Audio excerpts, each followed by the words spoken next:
How's that look for everyone? Yeah. Looks great. All right. Well, as you know, my name is India.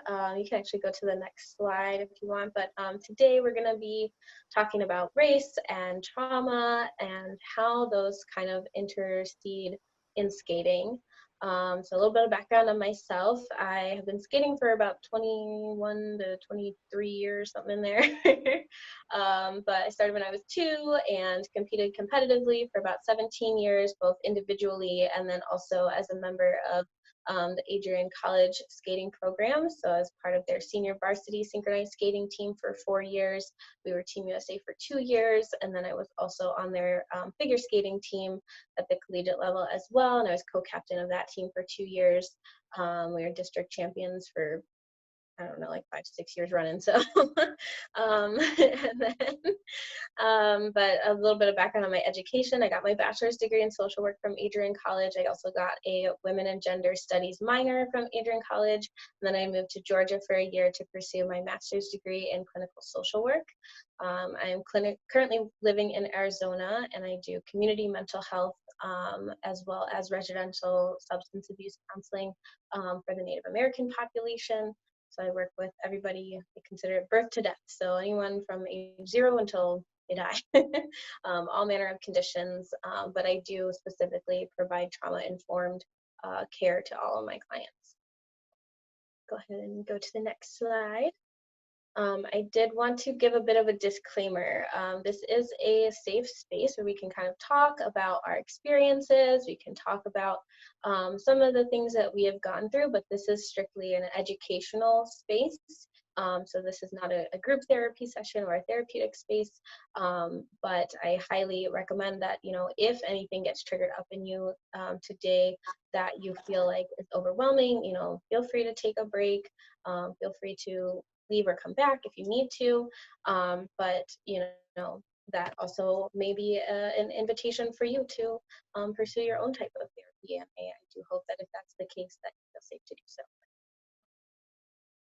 Okay, so this first portion is going to be focused on defining trauma, helping us to understand what trauma is and putting it in the context of the skating world. So I can go to the next slide. I love this quote on the next slide here, which is, trauma is the response to a deeply distressing and disturbing event that overwhelms an individual's ability to cope, causes feelings of helplessness, and diminishes their sense of self and their ability to feel the full range of emotions and experiences. Trauma really does kind of cut us off from life in a lot of ways. And being able to cope with that trauma, learn to heal from that trauma in whatever way feels authentic to us is going to be the key to getting back in touch with life as we know it. Next slide. So there are two main types of trauma. There are big T trauma, and then there is little t trauma. So with big T trauma, this is kind of what we would see the DSM refer to as PTSD, post-traumatic stress disorder. This is kind of what we initially think of when we hear about trauma, and these are any kind of situation where someone's life or bodily integrity is threatened. So this could be going to war, facing persecution, natural disasters, some form of abuse, serious car accidents, crime, death of a loved one, domestic violence. A lot of these things are what we would say, well, that's real trauma, right? But all trauma is valid. And so then we get into the little t trauma, where we don't really see it lead to classic symptoms of post-traumatic stress disorder, but they may cause the same sort of trauma responses within us, including distress and decreased quality of life. So this could be emotional abuse, infidelity, legal trouble, going, you know, to jail, financial insecurity, being relocated abruptly for a long period of time and separated from what you know, and then obviously also complex developmental trauma, or having a parent or a caregiver who has a psychiatric diagnosis as well. Move on to the next slide. So these are three kind of definitions within trauma that I really want to focus on today. I think they're really going to help us put trauma into the context of our skating life as well, and into, you know, the facet of race that we also navigate as well. So the first one is intersectionality. This is the way that a lot of our identities collide. So this could be your identity in race, in class, in gender, in ability status, socioeconomic status, right? All of these things are interwoven to create who you are as a person, but they can also lead us to multiple different levels of discrimination or disadvantage as well, right? So all of these things can breed privilege, but they can also breed disadvantage as well. And being aware of that and how those intersectional identities collide helps you to navigate a little bit better. The second definition is for intergenerational trauma.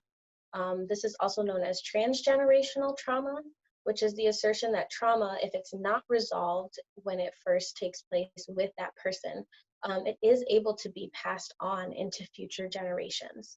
This is a growing body of research we'll get into a little bit in a minute here. And then the last one is microaggressions. I'm sure we've all faced them at some point in our life, but these are brief and commonplace sort of verbal or behavioral indignities, whether they're intentional or not, that communicate hostile, derogatory, or negative attitudes towards a culturally marginalized group. So, you know, we get into those a lot in our daily life, but how do they also show up in skating? So we'll talk about that as well. So a little bit of information on intergenerational trauma. So I know this isn't necessarily something that is talked about very often, but it really does affect us. So the process of how this happens, how this forms in us, you have a person who experiences a traumatic event, right? And this could be an individual traumatic event, but it could also be, in the case of, you know, minority groups, a lot of cultural trauma, trauma that has been pervasive in the entire body of that minority group. And so then when that happens, right, those people or that person then starts to experience some of those symptoms of PTSD, whether it's increased cortisol, which is the stress hormone, anxiety, depression, fear of authority or mistrust of authority, a lack of overall safety, and then feeling like you're out of control. All of these feelings can start to come up in one person. So if it then pervades all the way through, you know, the entire group of people, how does that then affect things? So then you get into the transmission of that into the next generation, right? So if that person or that group of people hasn't learned how to cope with and heal from that experience, then their children can also experience the same sort of traumatic experiences or symptoms, either through epigenetic changes, which is how your DNA gets affected. So it can change the DNA makeup, or it can also change the gene expression in your children after the fact. It can also affect how you attach with your parents or your primary caregivers. It can isolate you from certain resources like financial resources or access to health resources, things like that, education resources, right? So as we experience trauma, you know, it cuts us off from those things as well. And especially at a cultural level, so many minority groups have been disenfranchised and cut off from those resources too. So then that gets passed on to our children, and they start experiencing those same symptoms that their parents experienced, including the cortisol, the anxiety, the depression, all those things, right? But then who do they then turn to, right? How do they then go back to their parents or their primary caregivers and say, hey, how do I deal with this? If their primary caregivers have also not coped with it or have not been able to heal from it. And so then, you know, they're at a reduced capacity to cope. They're unable to process their feelings, experience their feelings, communicate their feelings, find access to the resources that they need, and still have a general mistrust for some of the authority figures, right? Government, police, teachers, doctors, right? It's hard to trust those things if they've been used against you in the past.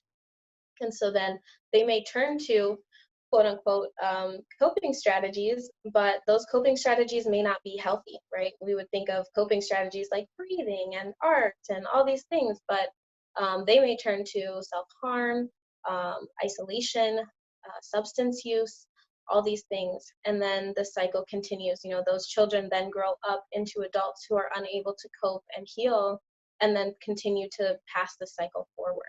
So it's important to understand that in a broad cultural sense, because we take that into all of our relationships, all of our experiences in our life, and that also includes the ring. Go ahead into the next one. So we mentioned microaggressions earlier. And yes, you may face microaggressions like, oh my gosh, you're so eloquent for a Black girl, or you're so pretty for a Black person, or, you know, wow, I love your hair, can I touch it? Or, you know, all these ways that we experience microaggressions in our life.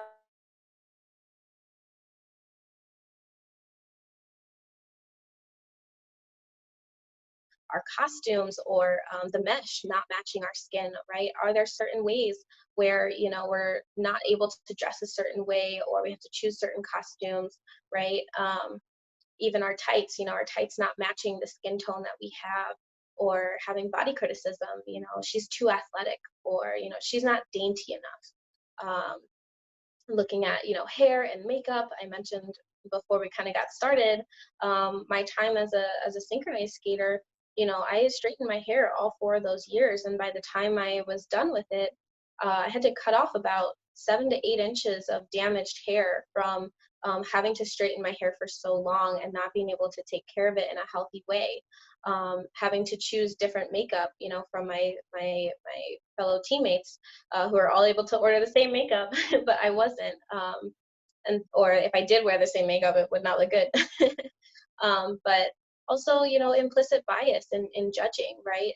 If we all are capable of having implicit bias, how does that then affect the judge's ability to, you know, to judge fairly? Music choices, right?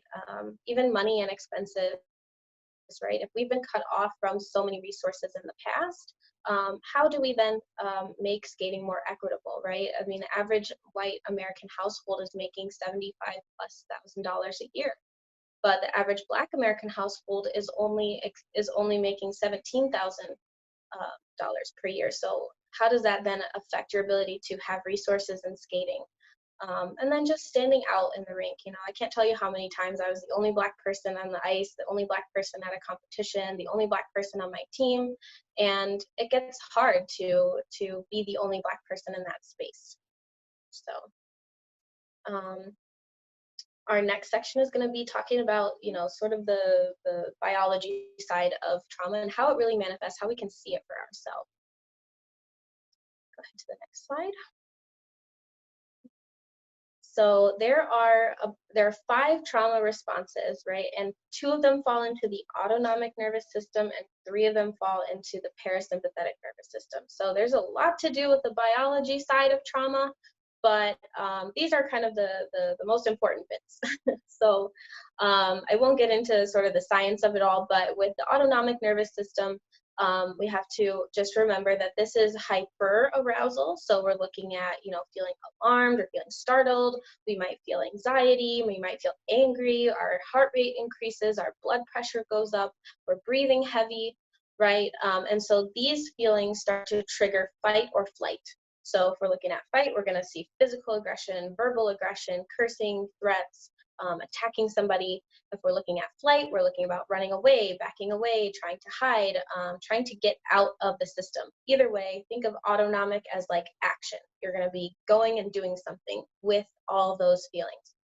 Then you get into the parasympathetic nervous system, and this is hypoarousal. So this is when we start to kind of shut down, right? We might have dissociation, we might, which is disconnecting from the space or the experience or yourself. Shutting down, feeling numb, hiding, right? And so these turn up in freeze, flop or fawn, and then friend. So when we're looking at the freeze response, we're looking at immobility, not being able to move. This is an involuntary response. So this isn't something that we just choose to not move. Your body is taking over and saying, we're not moving. But it does reduce the chances of being injured, right? And then we get into flop or fawn, which is collapsing or playing dead or just really collapsing into our bodies. It conserves energy and it does allow your wounds to heal, but it doesn't exactly make you less vulnerable. And then friend, right? This is the hard one. Trauma bonding, attaching to the person or people who have hurt you. This can show up in, classic Stockholm syndrome. But also it shows up in children, right? If you're a child and your parent is being abusive in some way, you still have to be around them for a long period of time. So how do we then have to act in order to keep ourselves safe in those spaces? So those are the two kind of systems how they show up. So I'll leave this one briefly, but these are all the ways that trauma can show up that we can start to recognize. We've got the fight, the flight, the freeze, right? Anger, but some of the ones that I wanted to really point out was anxiety, self-sabotage, isolating yourself, disordered eating, feeling fatigued or lack of motivation, and then continuing the cycle if it's unresolved or unprocessed. And I wanted to highlight these because I think these are things that we do see in the skating world. Disordered eating or isolation, I was always kind of the black sheep of all my synchro teams. I never really got along with a lot of the other skaters, and it was hard to feel disconnected, whether that was on my end or theirs. But self-sabotaging ourselves or having anxiety about going into competition, and how that compounds with the anxiety of trauma. So these are all things that I think are really kind of overlapping. Moving on to this next one. This one might hit home, but I think, unfortunately, there are ways that our trauma responses can show up in socially accepted and even rewarded ways in our life. So as we're going through this list, think about, are these things that I have done in the skating world or in my life in general that may be rooted in a deeper trauma? Perfectionism, overachieving, restricting food, excessive exercising, skating, right? People pleasing, powering through, it doesn't hurt, I'm not taking a break, or I'm not taking a vacation, I'm not taking time off the ice. Prioritizing your sport or career over your personal life. How many skaters do you know who, they only do homeschooling so that they can skate more? Skating or workaholism, in this case, I guess skating-holism. But being overscheduled or functioning on few hours of sleep. I'll be honest and say I've done almost every single one of these things on this list while I was in the skating world pretty heavily. So trauma does live in our bodies. So even if it's not something that we can necessarily remember in our conscious life, or even if it's not ours to really hold, right, in that intergenerational trauma, the trauma lives, if it's embedded in our DNA, if it's embedded in our genetic code, then of course it's going to present itself in our bodies somewhere, right? Whether it's a headache or muscle spasms in your back or that knot in your throat feeling, that pit in your stomach, digestive issues, feeling tightness or inflexibility, feeling restless legs or joint pain, clammy fingers and hands, right? Our trauma, when it's triggered, even if it doesn't present in an emotional way, we may be experiencing those things in our bodies instead. So then how do we start to reclaim the ability to regulate our emotions? We have to understand how we express our emotions, how we regulate them, and how we cope with them. So I love this. Go ahead to the next one. I love this quote from Dan Siegel. Emotions are just a form of energy forever seeking expression. I love that quote because I think it really highlights the fact that we can use our emotions. They don't just have to be things that overwhelm us and come about unexpected, and then we have no control. they're energy, and we can channel that energy, we can hold that energy, we can express that energy, we can really use it for the betterment of our lives. Go to the next one. So Dan Siegel also came up with a brilliant way of understanding our brains and how they work, especially when we are feeling triggered or our trauma is coming up, right? And so this is the hand model of the brain. So if you look at the diagram, you'll see that the wrist portion is the spinal cord of the brain. And then you move up to the palm, which is the brain stem at the base of the skull. And then if you look at the open hand, you'll see the thumb, and that is our limbic region. So this is where all of our emotions are processed. This is what we consider our animal brain. It's very primitive. It's one of the oldest systems that we have, but it's not very wise. They're very much focused on primitive needs, whether it's arousal or food or emotional expression, right? And then as we get older, we start to form what is the cerebral cortex. And specifically, those two middle fingers are your prefrontal cortex. So you can look at this all the time and realize, okay, this is how my brain works. But when we look at the prefrontal cortex, this is where we do all of our thinking, our logic processing, forethought, thinking about if I do this, what happens then, you know, being able to process all those things. But when our triggers are coming up or when our trauma is being aroused, well, it's a little bit harder to control because, as you see in the hand to the left, when that happens, our limbic region takes over and our prefrontal cortex and our cerebral cortex all comes up.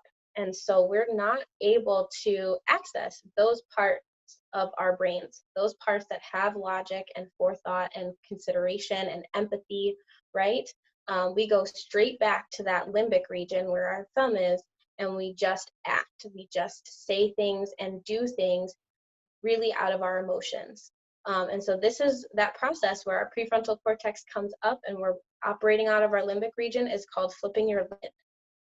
And so a lot of times when we think about flipping our lid, we hear like, oh, we think of a kid stomping around and being angry and being loud or being explosive, right? But this happens in adults too. But it's important to recognize that that may not always be the case. You know, going back to the autonomic and the parasympathetic nervous system, those are all the responses we can have when we feel triggered. So you may see a person getting really loud and explosive, or you may see the opposite where a person is getting into themselves, they're shutting down, they're not present anymore. And it's important to be able to see both sides of that when you're looking at trying to determine if someone has flipped their lid. And this is not something that we just abandon when we become adults. These are things that we carry into our whole life, so it's important to be able to recognize both. Going along with that, we have the concept of the window of tolerance, right? And so this is really how we start to determine, well, where are my boundaries? What do I look like and how do I move through these things? So in the middle here, we have this yellow box with the window of tolerance. This is where we want to stay. This is the bullseye. These are when things feel just right. We're able to cope. We're able to take life's challenges as they come. We feel calm, but not tired, and we feel alert, but not anxious. So this is our happy medium, right? But if we're the kind of person who goes into that hyper arousal state of fight or flight, when we start moving into dysregulation, that might look like feeling agitated, feeling anxious, feeling like our anger is coming up, but we're still in control. We're just a little bit uncomfortable. And then when our lid flips and we go into full-on hyperarousal, that's when the anxiety and the anger and the lack of control start to take over.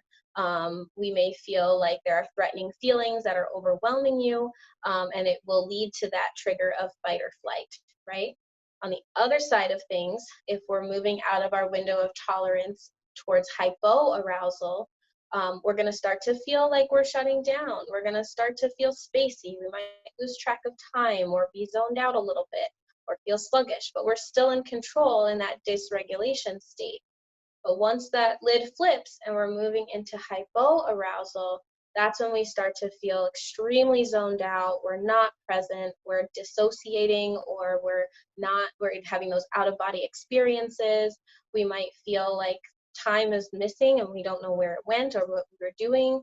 And again, with both sides of this, it's all involuntary. These are things that we, once our lid has flipped, we're not able to kind of come back for a while. So it's important to start recognizing the warning signs in those dysregulation phases so that we can bring ourselves back into that window of tolerance rather than going to either side of the extreme.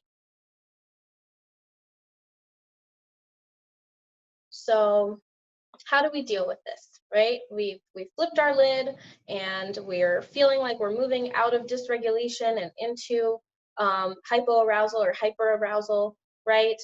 What are some ways that we can express ourselves or cope with them in a healthy way? Because there's plenty of unhealthy ways to do it. So some cognitive ways that we might be able to express ourselves or cope with our feelings or emotions: journaling, researching your symptoms or what's going on. Obviously, don't go crazy. You know, you're gonna go to WebMD and think you have cancer. That's not the case. But getting some research on how to deal with these things, educating yourself, and going to therapy to process these things.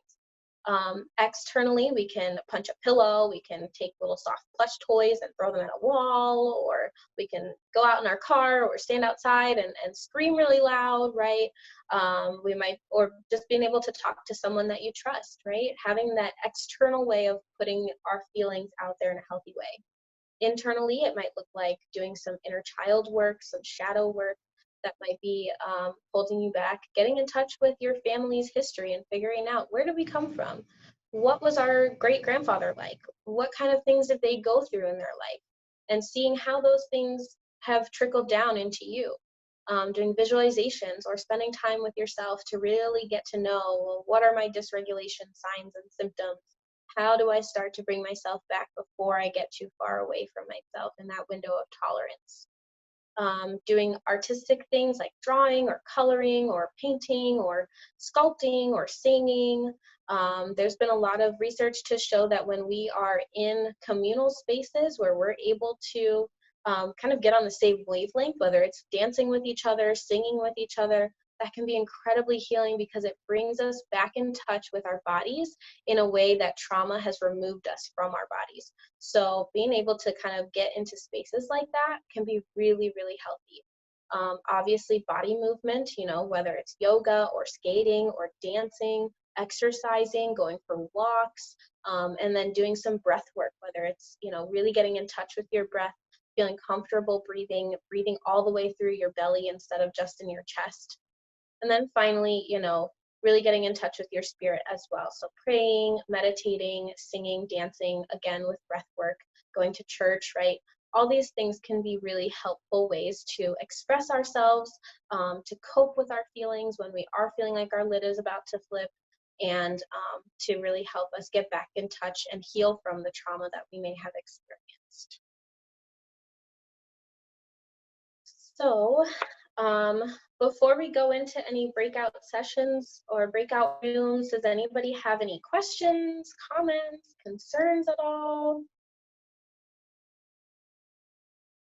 You can either put them in the chat or you can turn your mics on and do it that way. I don't necessarily have a question, but I do just want to say this is very, very interesting. And I'm so grateful that we have you here because there's so many things that you were bringing up that I think a lot of us have experienced, but we didn't necessarily know what it was. And so I think making that connection was really, really helpful. So I'm just grateful to have been able to listen to you talk about some of these things and make the connection to skating, because that's the other thing that I feel like is a lot of times missed. Like, you hear seminars about things that may be going on with you mentally, but to have the connection to skating is really helpful. Yeah, definitely. I'm glad. I think you're right. A lot of times, especially when we have such deep embedded, you know, cultural trauma, it's hard to find the words or put the words together with the experience. And that is part of the way that trauma kind of separates us from the experiences of life, right? Being able to make those connections. But when we do have the words and we do have the connections, all of a sudden we experience a level of empowerment, right, that we haven't had before, that we're able to then take into a healing space. So awesome. Yeah, I wanted to, hi India. Um, Hi. I missed pretty much most of it. I just joined, but I'm so glad that we're recording this because I am really looking forward to start from the beginning and going through it all. And I came in when you were talking about flipping the lid Uh-huh.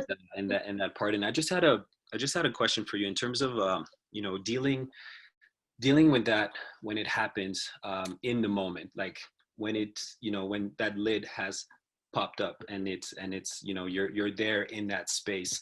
um, Yeah.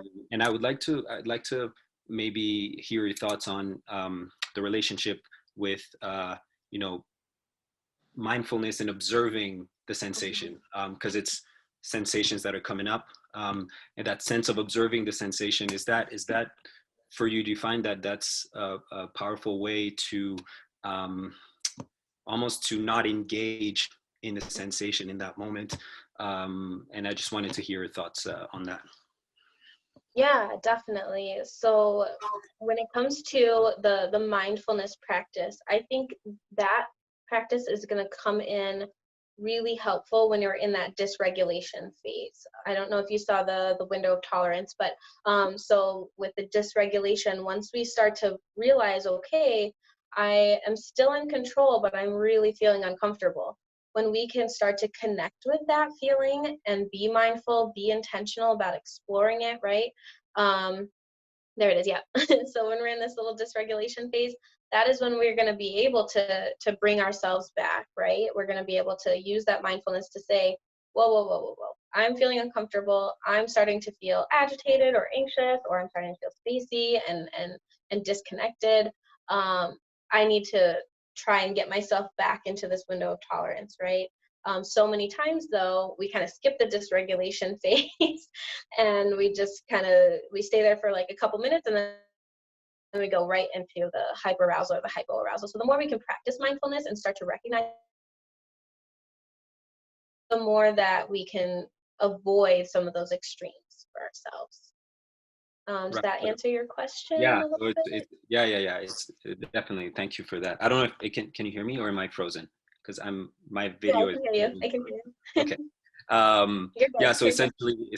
essentially, the continuation of the practice of mindfulness can um, can allow you to prevent from going into those hyper places where at that point the mindfulness is not necessarily, or observing the sensation is not necessarily a tool that will potentially bring you back to that window of tolerance, but Right. the more that you practice it, the more that you can stay in that space in between uh, Exactly. hypo and hyper. Okay, cool, thank Yeah. you. Because once we're in those phases, it's a lot of automatic responses that are involuntary. So once we're in the hypoarousal spaces, it's a lot harder to do much. You'd really just have to get to a safe place where you can kind of let it out, and then and hopefully not hurt yourself or hurt somebody else, to get the help that you may need, whether it's professional help or something like that. And then once that kind of calms itself down a little bit, then you can start being more mindful, doing the breathing, all this stuff. So, okay, Yeah, does that thank help? you so much. So the first question was going to be, what sort of microaggressions have you faced in skating, and how has that affected you? The second question is, how can you use this information from the slides and this PowerPoint in order to either make yourself a more safe person that someone with trauma could kind of go to, or make your rink more safe, and more kind of welcoming to that? And then the third question is, when have you flipped your lid? Obviously not, don't give us like your worst experience with that, but if there's sort of a benign moment when you remember that you definitely flipped your lid and we're kind of moving into those spaces where it's hard to control, share that with us, and what helped and what didn't help, and things like that. Sound Yes, good? and we will do this for about 10 minutes. Yeah. I've set the breakout rooms up, and then we'll come back together and we'll discuss. Please subscribe to our channel. Find us on the gram at Figure Skating DIA, on Facebook at the Figure Skating Diversity and Inclusion Alliance, and our website at fsdia.org. And remember to color your ice.